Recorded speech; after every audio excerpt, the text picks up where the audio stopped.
প্রিয় শিক্ষার্থী, আজকে আমরা 75 ডিগ্রি কোণ কীভাবে অঙ্কন করতে হয় শিখব। আমরা স্কেল নিয়ে যে কোনো এক মাপের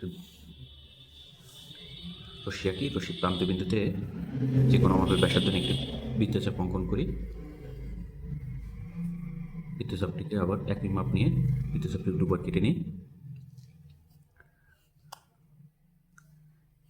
এখন এটা সংযোগ দিলে এটা হয়ে যাবে লম্ব এবং এটা 90 ডিগ্রি, কিন্তু আমরা 90 ডিগ্রির দরকার না। আমরা এখানে 90 ডিগ্রি যে